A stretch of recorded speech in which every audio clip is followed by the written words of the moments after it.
On raconte qu'un sage souverain de la Grèce antique aimait sa femme d'un amour qui possédait son cœur et son esprit. Son profond attachement pour elle le faisait craindre qu'après sa mort, elle ne tombe amoureuse d'un autre. Chaque fois qu'il lui confiait son angoisse, elle le prenait en pitié et lui jurait de toutes ses forces qu'elle ne l'aimerait plus, ni ne se remarierait après sa mort. Il se rassura par cette promesse comme une blessure sous l'eau froide, mais ses angoisses revinrent. Une nuit, alors qu'il passait devant le cimetière de la ville, il aperçut une femme assise près d'une tombe dont le sol n'était pas encore sec. Elle tenait un éventail à la main qu'elle agitait de gauche à droite pour sécher le sol.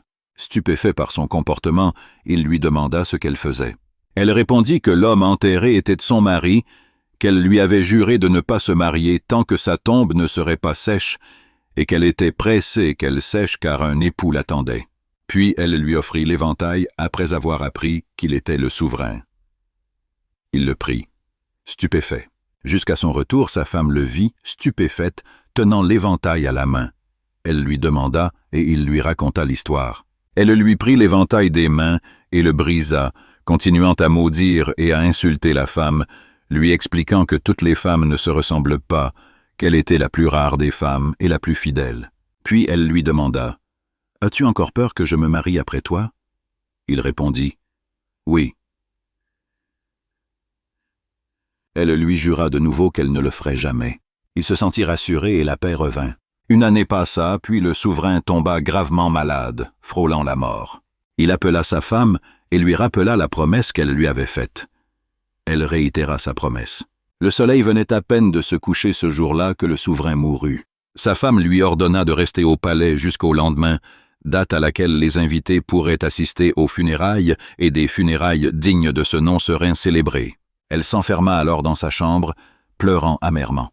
Pendant qu'elle était là, une servante entra et lui annonça qu'un disciple du souverain se trouvait à la porte et souhaitait lui rendre visite. Il avait entendu dire que le souverain était malade.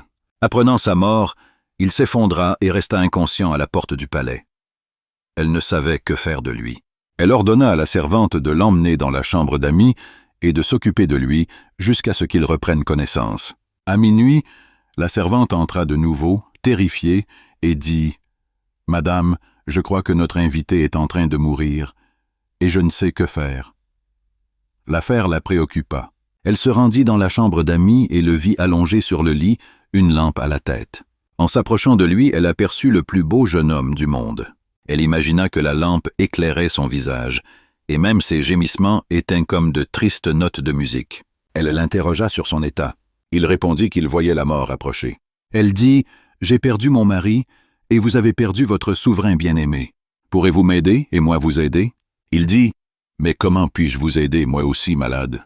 Elle dit « Je vous soignerai, même si votre remède est entre ma magie et ma gorge. » Il répondit « Vous n'y arriverez pas, mon remède est impossible. » Elle demanda « Quel est-il » Il répondit « Vous n'y arriverez pas, mon remède est impossible. » J'ai demandé « Quel est-il » Il répondit « Je n'ai jamais laissé un médecin sans surveillance, et ils ont tous convenu que mon traitement consiste à dévorer le cerveau d'un mort pendant une journée. » Elle répondit « Votre remède ne me fera pas défaut, alors soyez patiente jusqu'à mon retour. » Elle se rendit dans la chambre de son mari et, tremblante, s'approcha de son corps.